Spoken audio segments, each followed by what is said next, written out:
It is the Horn at Super Bowl 57 Radio Row in Phoenix. Stew Myrick anchoring the Horn's coverage from right here at the Phoenix Convention Center. All manner of celebrity, luminary, dignitary. That includes my guest joining me at the broadcast location. You know him as the man that holds the ship together for the NFL on Fox. He has to corral like Terry Bradshaw and Howie Long and Jimmy Johnson and Michael Strahan. He is Curt Menefee from Fox Sports. Curt, how are you, man? You make it sound like a job, like it's actual work. Well, look, no, I'm saying, okay, like, dirty people little say secret. What we do, yeah, it's TV, not a job. radio, this is fun. This is fun, exactly. You know, where would you rather be than at the Super Bowl week? Where would you rather be than in a studio watching football and talking football each and every Sunday with Hall of Fame guys like Jimmy Johnson and Michael Strahan and Howie Long and Terry Bradshaw? I mean, you know, it's like getting a master's class in football on a regular basis, and all the guys that are teaching are your best friends. Yeah. Oh, absolutely. I mean, it's a fantastic show. You're here on behalf of X-Tech shoulder pads. Tell us about that. Yes, you take a look at X-Tech shoulder pads, and, you know, back in the day, and when I say back in the day, I'm talking 10 years ago, shoulder pads were so big and bulky. You look at those pictures right now, you look at video, and you can barely see guys' neck, and it's basically a helmet and shoulder pad. But the problem was, not only were they big and bulky, they didn't do a great job of protecting guys. And you saw lots of players with shoulder injuries, particularly linemen and running backs, and those guys who hit lots of collisions there. X-Tech has found the technology to make the shoulder pads much smaller, much lighter, but much tougher. You could hit this thing with a baseball bat, and you would not feel the impact of it. And you see some of the best players in the league wearing it. I mean, you got guys like Micah Parsons, Tony Pollard, CeeDee Lamb on the Cowboys. You get Justin Jefferson, who led the league in receiving.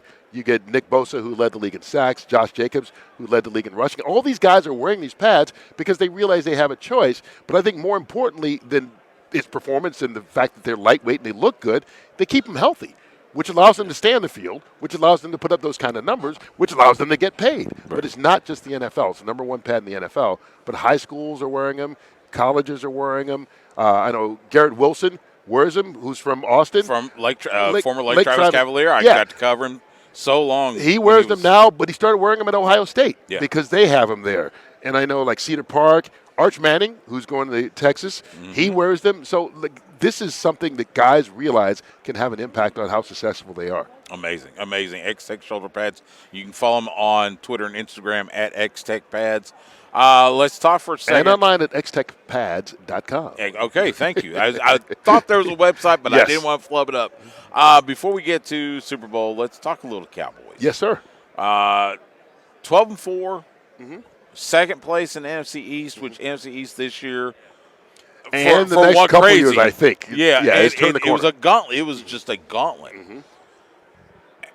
And yet it feels like they're still kind of just, treading water.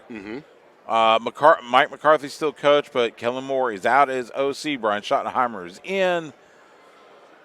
You've got Dak Prescott, who some say might be regressing.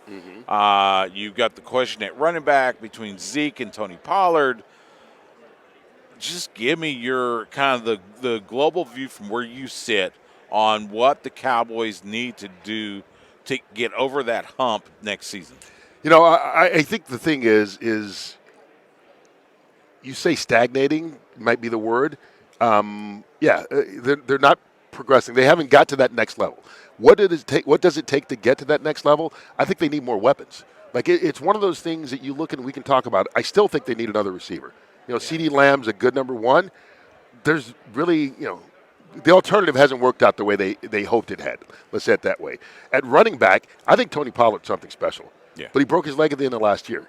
What's he going to be next year? If you can count on him, I think you're fine. But can you count on him? That becomes the question. Zeke, I don't know if we'll see him be the Zeke that he used to be anymore. As running backs get older, and on that second contract, it gets tougher.